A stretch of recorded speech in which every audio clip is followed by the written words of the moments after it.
تو تم سے تمہاری خطائیں دور کر دوں گا اور تمہیں باغوں میں داخل کروں گا جن کے نیچے نہریں بہ رہی ہوں گی، اور جس نے انکار کیا سیدھے راستے سے تو وہ بھٹ گیا۔ سورۃ الاعراف کی آیت نمبر 162 167 میں بھی واضح طور پر ہے کہ نبی کا ذکر تورات اور انجیل میں لکھا ہوا تھا۔ یہ الگ بات ہے کہ انہوں نے اس کو ہٹا دیا، نشانیاں لکھی تھیں۔ تو اب ایسا تھا کہ قرآن میں 2 بار آئے گا یعرفون کما یعرفون ابناءکم، کہ وہ رسول اللہ علیہ وسلم کو ایسے پہچانتے تھے جیسے کہ وہ اپنے بیٹوں کو پہچانتے ہیں۔ تو فرق پھر انہوں نے کیا کیا، انہوں نے یہ کیا کہ یہ ہمارے قبیلے یعنی بنی اسرائیل سے کیوں نہیں آئے، بنی اسماعیل میں کیوں آ گئے؟ تعصب، ضد، اناد، حسد، وجہ یہ تھی۔ اب علماء بنی اسرائیل کے راستے کی بڑی رکاوٹ جو تھی وہ یہ تھی کہ وہ رسول اللہ صلی اللہ علیہ وسلم کو نہیں مان رہے تھے۔ ان کی عزت تھی، مقام تھا، دینی قیادت ان کے پاس تھی، وہ رسول اللہ علیہ وسلم کو اپنے بیٹوں سے بھی زیادہ پہچانتے تھے۔ سلیمان فارسی کا اگر آپ دیکھیں، فارس میں مجوسی آگ پرست خاندان سے نکلے تھے، نبی کو ڈھونڈتے ڈھونڈتے مختلف جو یہ عیسائیوں کے بڑے بڑے پریسٹ ہوتے ہیں وہ نشانیاں بتاتے گئے کہ مدینہ میں آئیں گے، اور بتا دیا تھا کہ وہ جو ہے تحفہ تو لے لیں گے، صدقہ نہیں لیں گے، اور وہ کس طرح رسول اللہ علیہ وسلم کو صدقہ، تحفہ، پھر مور نبوت سے پہچان لیتے ہیں۔ تو ایسا تھا کہ یہ علماء کو خوف تھا کہ نبی صلی اللہ علیہ وسلم کو پیغمبر مان لیا تو ہمارے عقیدت مند جو ہے نا ادھر چلے جائیں گے، ہمارا کیا ہوگا، لوگ ہمیں یعنی کچھ نہیں دیں گے، ہم سے فتویٰ کون لیں گے، اور یہ بہت بڑی رکاوٹ تھی ان کے راستے میں۔ ہمارے عقیدت مند، ہمارے فالوورز جو ہیں وہ ختم ہو جائیں گی۔ آج کے دور کی سب سے بڑی کیا بن جاتی ہے، میرے کتنے سبسکرائبر ہیں، کتنے لائکس ہیں، کتنے مجھے فالو کر رہے ہیں۔ آج کل بھی انسٹاگرام میں، ٹک ٹاک میں، یوٹیوب میں آج کل بھی تو یہی چیزیں چل رہی ہیں نا۔ اور کل ہی میں نے ایک فیس بک پہ دیکھا تھا کہ ہرن دوڑا ہوا جا رہا ہے اور پیچھے سے نا اس کو شیر نے اس کے اوپر حملہ کر کے اس کو پکڑ رہا تھا، تو اس کے نیچے لکھا تھا کہ آپ کے سارے جو فالوورز ہیں نا وہ آپ کے یعنی حقیقی خیر خواہ نہیں ہوتے، اس میں آپ کے دشمن بھی ہوتے ہیں شیر کی طرح جو پیچھے سے وار کرتے ہیں آپ کے اوپر۔ تو عوام جو تھی نا وہ علماء کی طرف دیکھ رہی تھی، اور اس وقت انہوں نے کتابیں جو تھی نا انہوں نے مذہبی اپنے پار رکھی تھی۔ ہم تو خوش قسمت ہے کہ ہمارے گھروں میں قرآن، حدیث، ہر قسم کی کتابیں موجود ہیں۔ ہم سمارٹ فون پہ اگر ایک لکھ کے ڈالیں تو نیچے کیا کچھ لکھا ہوا مل جاتا ہے۔ تو ان کے علماء جو تھے وہ حق کو چھپا رہے تھے، اس لیے کہا کہ کیوں تم نہ دنیاوی مفادات چاہ رہے ہو اور آخرت کا تم نقصان کر رہے ہو، تم میرا وعدہ پورا کرو اور میں تمہارا وعدہ پورا کروں گی۔ اللہ کا وعدہ کس نبی کی مدد کرو، اور میں کیا کروں گا، میں تمہیں عزت دوں گا۔ اب یہود جو ان کے اندر نسلی تعصب آ چکا تھا کہ جیسے آج ہم کہنا کہ بائے برتھ ہم مسلمان ہیں، رسول اللہ علیہ وسلم اللہ کے حبیب کی امتی ہیں، تو یہی چیز ان کے اندر تھی کہ بائے بورن ہم جو ہیں یہود ہیں، اور یہ اس کو نہیں مانا جاتا تھا جس شخص کی ماں یہودی نہ ہو، جب تک یہ ماں سے دیکھتے ہیں کیونکہ ماں پرورش کرتی ہے، ماں سکھاتی ہے۔ اگر کسی ان کے یہاں کسی کی ماں نان یہودی ہوگی تو وہ بھی نان یہودی ہوگا۔ تو ایسا ہے کہ جب تک دنیا کا ڈر نکل کر اللہ کا ڈر نہ آ جائے بات نہیں بنتی۔ بعض لوگ دیکھیں خاندان، ملک، آباء و اجداد کی خاطر حق بات کو قبول نہیں کرتے، تو اللہ تعالیٰ اس میں کہہ رہا ہے کہ نا یہ کچھ بھی کام نہیں آئے گا، تم کیا کرو، تم میرے وعدے کو پورا کرو، میں تمہارے وعدے کو پورا کروں گا۔ آیت نمبر 41 پہ وَآمِنُوا، اور ایمان لاؤ، بما اس پر جو انزلتو نازل کیا میں نے، مصدقاً تصدیق کرنے والا ہے، لما اس کے لیے جو معکم تمہارے پاس ہے، ولا اور نہ تکونو تم ہو جاؤ اولا سب سے پہلے گروہ، کافرن انکار کرنے والے بھی اس کا، ولا اور نہ تشترو تم لو بھی آیاتی میری آیات کے بدلے سمنن قیمت قلیلاً تھوڑی، وَإِيَّايَ اور صرف مجھ ہی سے، فتقون پس ڈرو مجھ سے۔ اب دیکھیں فرحبون بھی آیا تھا ڈرو، اور فتقون بھی، اور میں نے شروع میں رحب اور یہ وا کاف یاس کا روٹ ورڈ اس کے میں نے آپ کو بتا دی تھی ڈیفینیشن کے دونوں کی کیا ہے۔ تو اللہ تعالیٰ کہہ رہے ہیں کہ اب ایمان لے آؤ، واضح طور پر ان کو کہا جا رہا ہے اللہ تعالیٰ نے قرآن اتارا جو تصدیق کرتا ہے ان کے پاس جو کہ کتابیں تھیں، جو کہ تورات ان کے پاس آئی ہوئی تھی، کہ قرآن اس کی تصدیق کر رہا تھا. تو اس لیے اللہ تعالیٰ کہہ رہا ہے کہ تم اب نا انکار کر کے پہلے کافر تم نہ بنو. تو پہلے کافر کس طرح یہ بننے تھے، یعنی قرآن کی تکذیب کرنے والوں میں پہلے تم مت بنے. تمہیں سب کچھ معلوم ہے، تم جانتے ہو کہ رسول اللہ صلی اللہ علیہ وسلم اللہ کے رسول ہیں اور یہ کتاب اللہ تعالیٰ کی طرف سے نازل ہوئی ہے. تم تو آخری نبی رسول اللہ علیہ وسلم کا انتظار کر رہے تھے اور ان کے حوالے سے دعائیں بھی کیا کرتے تھے. ان کی جب بھی اوس اور خزرج اور ان کی 3 قبیلے تھے نا، جو 2 ایک طرف ہو گئے تھے، ایک طرف، اور اوس کا ایک طرف ہو گیا تھا ان کے ساتھ، اور خزرج، تو ان کی آپس میں مدینہ میں لڑائیاں لگی رہتی تھی. جنگ بواس جو تھی 100 سال سے بھی زیادہ لمبی لگی ہوئی تھی، جس کا فیصلہ عبداللہ بن ابی نے کر لیا تھا، جو کہ منافقوں کا سردار تھا. اس کو وہ تاج پہنانے والا تھا. وہ رسم تاج باقی تھی کہ رسول اللہ صلی اللہ علیہ وسلم مدینہ ہجرت کر کے آ گئے تھے. تو جب بھی ان کی وہ لڑائیاں ہوتی تھی نا، تو ان کی کتابوں میں جہاں رسول اللہ صلی اللہ علیہ وسلم کی خوش پیشن گوئیاں تھیں، ان کے اوپر جیسے ہم لوگ بسم اللہ کا ختم کرتے ہیں نا، ان کو پڑھتے تھے. تو جنگ کے دنوں میں بھی وہ کھول کے اللہ وہ نبی بھیج دینا، اللہ ہم اس کی مدد کریں گے، ہم یہ کریں گے، اللہ اس نبی کے ذریعے تو ہمیں فتح دے گا نا، تو وہ نبی بھیج دے. تو اللہ تعالیٰ کہہ رہا ہے وہ نبی تو اب میں نے بھیج دیا ہے، جس کے لیے تم انتظار کر رہے تھے، جس کے لیے تم چاہ رہے تھے کہ فتوحات لینی ہے، زمین پہ تم نے اپنا اقتدار حاصل کرنا ہے. تو اب اللہ تعالیٰ کہہ رہے ہیں کہ وہ اس نبی آخر الزمان صلی اللہ علیہ وسلم کے واسطے سے ہماری مدد فرما، تم کہتے تھے کافروں کے مقابلے پر. تو اب یہی مضمون جو نا اسی سورۃ بقرہ میں آگے چل کر آئے گا. لیکن اب تم اسی کے اللہ تعالیٰ کہہ رہے کہ پہلے منکر بن گئے ہو، اولین منافق تم، یعنی منکر منافق نہیں، اولین انکاری تم بن گئے، اور تم ہی اس سب سے بڑھ کر، اور تم ہی اس کے سب سے بڑھ کر دشمن ہو گئے. ولا تشترو بیااتی ثمنا قلیلا، اور میری آیات کے عوض چھوٹی سی حقیر رقم نہ لو. یہ آیتیں جو ہے نا اس لیے رد کر رہے تھے کہ کہیں تمہاری حیثیت، تمہاری مسندوں، تمہاری چودراہٹ پر کوئی آنچ نہ آ جائے. تو اللہ تعالیٰ کہہ رہے ہیں یہ حقیر سی چیزیں جو تھی نا، ان کے بدلے تم میری آیات کا انکار کر رہے ہو، اور تم جس سے دنیاوی فائدہ لے رہے تھے، فتوے دے رہے تھے لوگوں کو، اور لوگ تمہیں انعامات اور پیسے دے رہے تھے، تو تم دنیا کا سامان لینے کے لیے لگ گئے اور تم آپ آخرت کو بھول گئے ہو. فَإِيَّايَ فَاتَّقُونِ، اور صرف میرا تقوی اختیار کرو، یعنی مجھ سے ڈرو، مجھ سے ہی بچتے رہو، یعنی جہنم کی آگ، میری نافرمانی کے کام نہ کرو تم. تو تم یہ کیا کر رہے ہو نا. تو حضرت موسیٰ، اچھا اس میں بتا دوں کہ اول کافر یہ راستہ یعنی بڑا مشکل تھا. تو یعنی تم تو علم والے بندے تھے، اہل کتاب تم تھے، اور ساری دنیا کی دولت بھی آ جائے نا ان آیات کے بدلے میں، تو آیات جو ہے بہت قیمتی چیزیں ہیں. حدیث ابو موسیٰ اشعری رضی اللہ تعالیٰ عنہ کے بارے میں وہ کہتے ہیں کہ رسول اللہ صلی اللہ علیہ وسلم نے فرمایا 3 آدمیوں کے لیے 2 ثواب ہے. ایک جو اہل کتاب جو اپنے پیغمبر کو مانتے ہیں، پھر اسلام قبول لے آتے ہیں، اور پھر ایک غلام جو اپنے آقا کا حق ادا کرے، اور پھر ایسا ہے کہ وہ اپنی آزادی کے لیے قیمت لگا لے اور پھر پیسے دے کے آزاد کر لے.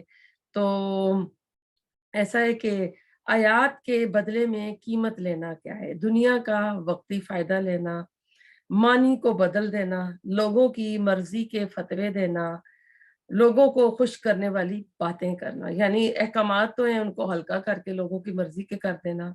صحابہ کرام نے کتاب کے مطابق فتوے دیے تھے. یہاں پہ علماء کو کہا جا رہا ہے جو کتاب میں لکھا ہے اس کے مطابق فیصلہ کرو. نمبر 2، لوگوں کی مرضی کے مطابق فیصلے مت کرو. اور عقیدت مندوں کے اندر وہ کمی کرنا نہیں چاہتے تھے، وہ چاہتے تھے کہ ہمارے عقیدت مند، ہمارے چاہنے والے زیادہ ہوں. تو ایسا ہے کہ لوگ اللہ کے نام پر، دین کے نام پر آپ سے محبت کرتے ہیں. جس دن ان کو ان کی ایک غلطی آپ بتائیں نا تو وہ محبت ختم ہو جاتی ہے. تو پھر پتہ چل جاتا ہے کہ وہ اللہ کے لیے، دین کے لیے محبت نہیں تھی. ایک صاحب علم کے لیے آزمائش کا وقت ہوتا ہے کہ میرے سامنے وہ کچھ ہو رہا ہو، منع کرو تو دوستی جو ہے ختم ہو جائے گی، رشتہ داری ختم ہو جائے گی، حق بات کریں تو نقصان اٹھانا پڑے گا، تو وہ مجھ سے نفرت کرنے لگیں گے. تو اگر لوگوں کی غلطیوں پر شاباش دیتے جائیں اور کہ لوگ خوش ہوں اور میرے فالوور رہیں، میرے عقیدت رہیں، تو یہ بات پھر جو ہے نا یہ ٹھیک نہیں ہے، یہ آزمائش کی بات ہے۔ آیت نمبر 42 پہ چلتے ہیں۔ ولا اور نہ تلبسو تم ملاؤ الحق کا حق کو بالباطل ساتھ باطل کے، وتکتمو اور نہ تم چھپاؤ، یہ پہلے والی لا اس کے ساتھ بھی آ رہی ہے، الحق کا حق کو وانتم حالانکہ تم تعلمون تم علم رکھتے ہو۔ نماز اس میں آیا اس لیے حق کو باطل کے ساتھ مت ملاؤ۔ حدیث کا مفہوم میں ایک وقت آئے گا دین آگ کے انگارے کی طرح ہو جائے گا، اس کو اٹھا کر یعنی ہاتھ میں پکڑنا مشکل ہو جائے گا۔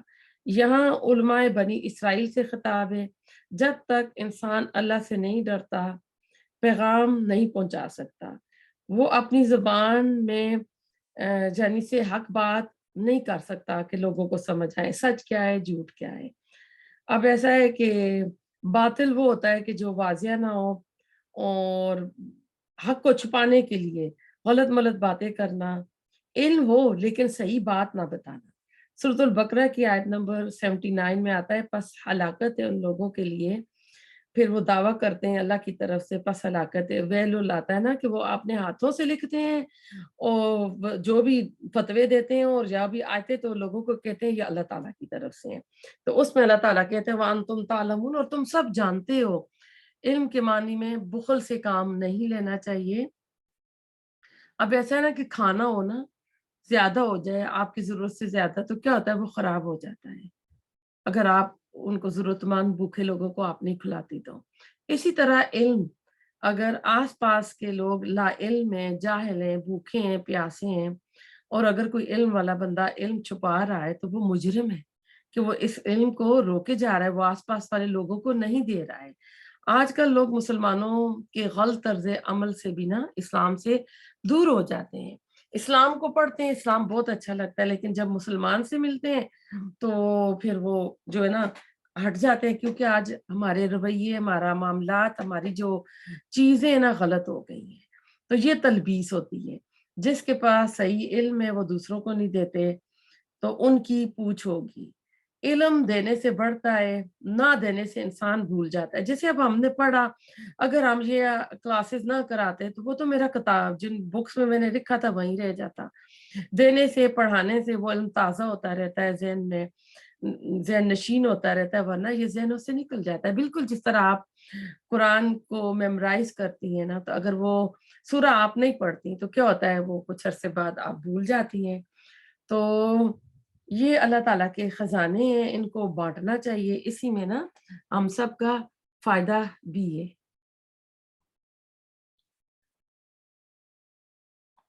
آیت نمبر 43،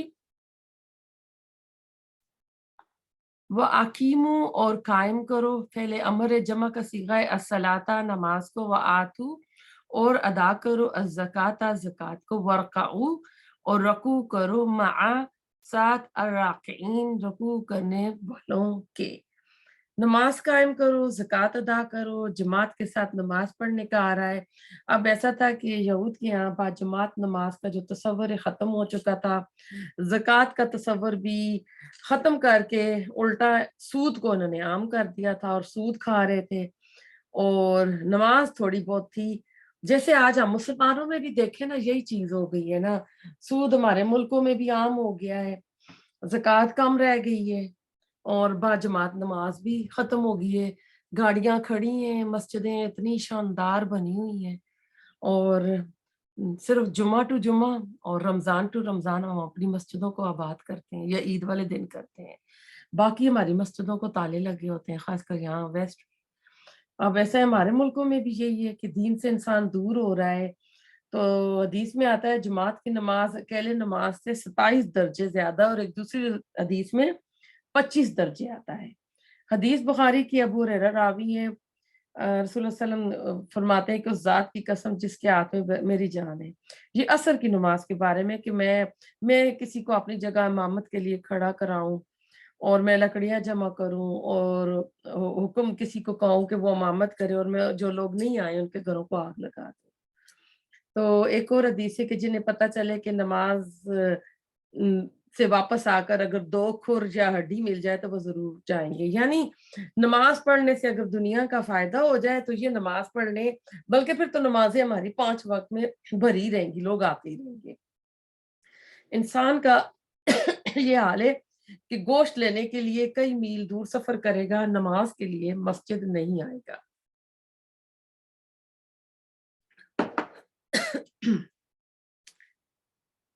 ایک اور حدیث ہے، جس نے نماز کی حفاظت کی اس کے لیے وہ نماز برہان، نور اور نجات بنے گی، اور جو نہیں کرے گا تو اس کے خلاف کرے گی. ایک اور جگہ آتا ہے جو نماز نہیں پڑھتا وہ اپنا انجام قارون، حمان اور فرعون کے ساتھ اپنا بنا لے. اور زکوٰۃ کے لیے بھی آگے چل کے اور آئے گا، جو مال نہیں دیتے ہیں تو یہی مال جو ہے نا گرم کر کے، جس طرح استری ہوتی ہے نا، تو اس طرح کر کے ان کے نشانوں سے یہ داغے جائیں گے. تو ایک اور جگہ آتا ہے کہ یہ مال، حدیث کا مفہوم ہے، گنجے سانپ کی طرح ان کی گردن کے گرد نہ ہو جائے گا اور اس کو کاٹے گا کہ میں انا مال ہوں، کہ میں تمہارا مال ہوں، تمہارا مال ہوں. تو اس سے آپ دیکھیں کہ زکوٰۃ اور نماز کا جب بھی قرآن میں ذکر آتا ہے ان کا اکٹھا ذکر آتا ہے. اور کوشش کریں، اب عورتوں پہ تو جماعت نماز نہیں فرض، لیکن عید کی نماز کے لیے رسول اللہ علیہ وسلم نے فرمایا کہ جو نماز، جو پیریڈ سے عورتیں ہیں نا وہ بھی آئیں اور صف میں پیچھے رہیں، اور اگر کسی کے پاس پردہ کے لیے کوئی دوپٹہ، بڑی چادر، برقع نہیں ہے تو پڑوسن کی چادر میں وہ چھپ کر آئے. تو اس سے پتہ چلتا ہے کہ اس کا نماز کا کتنا تاکید کی گئی ہے. اور قیامت کے دن جو ہے نا پہلا جو انسان سے سوال کیا جائے گا وہ بھی نماز کے بارے میں کیا جائے گا. تو اگر پہلے ہی امتحان میں ہم فیل ہو گئے نا تو پھر آگے کیا ہوگا. تو نماز آتا ہے کہ یہ بے حیائی اور برے کاموں سے بھی بچاتی ہے، کیونکہ انسان جب پڑھنا شروع کر دیتا ہے، شروع میں تو نہیں، اگر شرابی ہے تو شراب بھی پیے گا، برا کام کرے گا، لیکن کرتے کرتے ایک ٹائم ایسا آئے گا کہ یہ نماز اس کو اس کے غلط کاموں سے نا چھڑا دے گی. تو اور پھر نماز قائم کرنے کا آیا ہے اس میں نا، تو جیسے کوئی دیوار بناتا ہے نا تو اینٹ کے اوپر اینٹ لگاتا ہے تو وہ دیوار پکی ہوتی ہے. مجھے 2 دن پہلے کسی کا فون آیا تو وہ اس کے آئی تھنک بھائی اس کے گھر آئے ہوئے تھے، تو کہہ رہی تھی کہ میرا بھائی 4 نمازیں پڑھتا ہے، عشاء کی نماز نہیں پڑھتا نا. تو میں نے اس کو یہی کہا کہ بولے وہ دیوار تو بنا رہے ہیں لیکن ہر روز اس دیوار میں ایک اینٹ نہیں لگا رہا ہے، تو وہ اینٹ جو وہ دیوار مضبوط نہیں ہوگی نا، حفاظت کا احساس نہیں ہوگا. تو ایسا ہے کہ اللہ تعالیٰ ہمیں نمازوں کی پابندی کرنے والا، ہمیں بھی، ہمارے بچوں کو، ہماری آنے والی نسلوں کو بھی بنائے، کیونکہ ایک چیز ہوگی نا تو پھر ایک نیکی دوسری نیکی کا جو ہے نا راستہ کھولتی ہے. تو چلتے ہیں اگلی آیت پہ، آیت نمبر 44 پہ. اتأمرون، کیا تم حکم دیتے ہو، الناسا، لوگوں کو، بالبر، نیکی کا، وتنسونا، اور تم بھول جاتے ہو، انفسکم، اپنے نفسوں کو، وانتم، حالانکہ تم، تتلون، تم تلاوت کرتے ہو، الکتاب، کتاب کی، افلا، کیا پھر نہیں، تعقلون، تم عقل سے کام لیتے. تو یعنی لوگوں کو تو تم بہت اچھی اچھی تقریریں کرتے ہو. بنی اسرائیل کے علماء کو کہا جا رہا ہے کہ لوگوں کو تو بڑے نیکی کا حکم دیتے ہو لیکن خود تم عمل نہیں کرتے ہو، تو حق کا ساتھ دو. یعنی جب رسول اللہ علیہ وسلم آئے تو آپ نے ان کا ساتھ نہیں دیا اور اپنے اوپر آپ نے لاگو نہیں کیا، حالانکہ تم اپنی کتاب پڑھتے ہو. تمہاری کتاب میں اس نبی کا ڈسکرپشن لکھا تھا، سب کچھ لکھا ہوتا ہے کہ جو ہندوؤں کی کتابیں ان میں بھی لکھا ہوا ہے. تو اس نبی کا ساتھ دینے کا وعدہ بھی تھا. تو جس چیز کا مطالبہ تم دوسروں سے کر رہے ہو تم خود کیوں نہیں کرتے ہو؟ تو اس میں دیکھیں ہمارے لیے آئینہ ہے نا کہ ہم نے خود کو بھی اس میں دیکھنا ہے. کہیں ہم بھی تو ویسے تو نہیں ہیں جس طرح کے یہ یہود کے علماء کرتے تھے، اور ہمارے علماء بھی تو ایسے نہیں کر رہے ہیں. یعنی دوسروں کو بولو کہ کہو کہ سچ بولو اور خود ہم جھوٹ بولیں، دوسرے سے کہیں کہ وعدہ پورا کرو اور ہم خود وعدہ پورا نہ کریں. تو جو رویہ ہم دوسروں کو کہنا اچھا اخلاق رکھیں تو ہم اپنے اندر بھی وہی چیزیں رکھیں. تو وہ کہتے ہیں نا کہ تم وہ کیوں بات کرتے ہو جو تم خود کرتے نہیں ہو. حضرت شعیب علیہ السلام اپنی قوم کو کہتے تھے کہ میں ایسا نہیں ہوں کہ جس کی تو میں دعوت دوں اور وہ میں خود نہ کروں، یعنی میں پہلے اپنی اصلاح کرنا چاہتا ہوں. اس کی ایک ایگزامپل ہے، مثلا کوئی کسی شخص کے پاس گیا اور کہا کہ میں غلام ہوں، لوگوں کو جمعے کے خطبے میں کہو کہ غلام آزاد کرو. اب ایسا ہے کہ کوئی بندہ نا کسی کے غلام ایسا غلام گیا، غلام نے کچھ کہا ہوگا تو اس نے جمعے والے دن غلام کے اوپر خطبہ دے دیا اور بڑی فضیلت دی غلاموں کو آزاد کرانے کی نا. اب چند ہفتے گزرے، لوگوں پر کچھ اثر نہیں ہوا. اب غلام نے کہا نا کہ کیا بات ہوئی ہے، آپ کی بات کا تو کچھ اثر نہیں ہوا ہے. تو تب اسے یاد آیا کہ میں نے تو خود اس کے اوپر عمل نہیں کیا ہے، پہلے میں خود عمل کروں نا. تو پھر اس نے نا اعلان کیا اور اس کے جو غلام تھا اس کو آزاد کر دیا. تو پھر جب اس نے خطبہ دیا نا تو پھر اس کے بعد لوگوں میں بھی اس کا عمل آیا. بالکل وہ آپ نے فرید الدین شکر گنج بخش یا کوئی ہیں جن کے پاس ایک عورت آئی تھی کہ میرے بچہ شکر بہت کھاتا ہے تو آپ منع کریں. تو انہوں نے کہا کہ نہیں آپ بعد میں آنا. تو وہ کہنے پھر بعد میں انہوں نے بچے کو نصیحت کی تو اس عورت نے پوچھا تھا تو اس وقت انہوں نے کہا کہ میں خود شکر کھاتا تھا، پہلے میں نے خود سٹاپ کی تو پھر میں اس بچے کو کر رہا ہوں نصیحت. تو اس سے پتہ چلتا ہے کہ جو بندہ باعمل ہوتا ہے اس کی بات میں تاثیر ہوتی ہے، اثر ہوتا ہے. تو اللہ تعالیٰ کہہ رہے ہیں نا کہ تم نا کتابیں پڑھتے ہو، آیا نا کہ اس میں وَأَنْتُمْ تَتْلُونَ الْكِتَابَ، حالانکہ تم کتاب پڑھتے ہو، فَلَا تَعْقِلُونَ، اور تم جو عقل سے کام نہیں لیتے. یعنی یہ کتابوں کو اپنے اوپر لاگو کرو، امپلیمنٹ کرو، عمل میں لاؤ. حدیث ہے حضرت انس رضی اللہ تعالیٰ عنہ کہتے ہیں رسول اللہ صلی اللہ علیہ وسلم نے فرمایا معراج کی رات میرا گزر کچھ لوگوں پر ہوا جن کی زبانیں کینچی سے کاٹی جا رہی تھی. میں نے پوچھا جبرائیل علیہ السلام سے یہ کون ہے؟ تو فرمایا یہ واعظ ہیں، جو نہیں جمعے کے خطبے دینے والے، نصیحت کرنے والے امت کے، جو دوسرے لوگوں کو تو کہتے تھے نیکی کا حکم دیتے تھے لیکن خود اس کے اوپر عمل نہیں کرتے تھے. علما لا تجعلنا منہم، اللہ تعالیٰ ہمیں ان میں سے نہ کرے. اگر کوئی کہے میں دوسروں کو نہیں بتاتا کہ خود عمل نہیں کرنا پڑے گا، تو ایسا انسان نہ جو حق نہ سنے، نہ دیکھنا چاہے، نہ لینا چاہے، تو یہ منافقین کی عادت ہوتی ہے. اپنا بندہ کہہ کہ میں قرآن پڑھتا ہی نہیں ہوں، کھولتا ہی نہیں ہوں، میں پڑھوں گا تو مجھے عمل کرنا پڑے گا نا، تو یہ منافقین کی زمرے میں آئے گا. یہاں حق کو چھپانے کی مذمت کی گئی ہے. کوئی یہ سوچ کر قیامت کے دن پکڑ ہوگی، حق نہ بتاؤں، تو وہاں پر اس کی چھوٹ نہیں ہوگی، کیونکہ قرآن میں اللہ تعالیٰ کہتے ہیں کنتم خیر اخرجت للناس تأمرون بالمعروف وتنہون عن المنکر، کہ تم وہ بہترین امت ہو جو لوگوں کے لیے اٹھائی گئی ہے، جو نیکی کا حکم دیتی ہے اور برائی سے منع کرتی ہے. تو یہ ہمارا شعار ہونا چاہیے، یہ ہماری اولین ذمہ داری ہے. ایک اور روایت میں آتا ہے رسول اللہ صلی اللہ علیہ وسلم نے فرمایا بعض جنتی دوزخیوں کو آگ میں دیکھ کر پوچھیں گے کہ آگ میں کیوں کر گئے، حالانکہ ہم نیک اعمال کی بدولت جنت میں آئے. یعنی جو تم ہمیں واز کرتے تھے تمہاری بدولت وہ ہم نے نیک عمل کیے، جو ہم نے تم سے سیکھے، ہم تو جنت میں آ گئے ہیں، تو تم دوزخ میں کیسے چلے گئے؟ تو اہل دوزخ کہیں گے ہم زبان سے کہتے تھے، خود عمل نہیں کرتے تھے. تو یہ منافقت میں بھی آتا ہے. ہم سب کو اپنی طرف توجہ کرنی چاہیے. میں اپنے آپ کو غور کروں کہ میں کس کیٹیگری میں آتی ہوں. آپ اپنا اپنا محاسبہ کریں کہ جو بھی بات ہم پڑھتے ہیں اس کا کتنا اثر میرے اوپر آیا ہے. تو سورۃ الاعراف میں جنت اور دوزخ والوں کی گفتگو ہوگی. سورۃ فاطر میں جنت جانے والوں کو درمیان میں دوزخ والے دکھائے جائیں گے. اچانک وہ دیکھیں گے جہنم کی تہہ میں اس کا ساتھی ہوگا، اس سے وجہ پوچھی جائے گی تو وہ کہے گا کہ میں مانتا نہ تھا کہ یہ حساب کتاب کا دن آئے گا.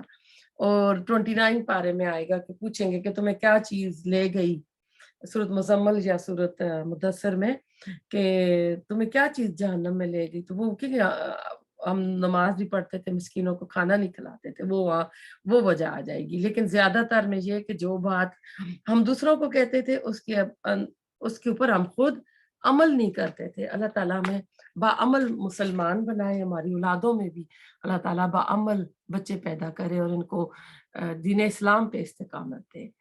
اب ایسا ہے نا کہ اب یہ کام تھوڑا مشکل ہوتا ہے نا، یہ والا کام کرنا. تو اللہ تعالیٰ کہہ رہے ہیں کہ پھر کیا کرو، وَاسْتَعِینُوا، اور مدد طلب کرو، بالصبر، ساتھ صبر کے، والصلاۃ، اور نماز کے، وَإِنَّهَا، اور بے شک وہ، لَکَبِیرَةٌ، البتہ بہت بھاری ہے، الا مگر علی الخاشعین، اوپر خشوع کرنے والوں کے.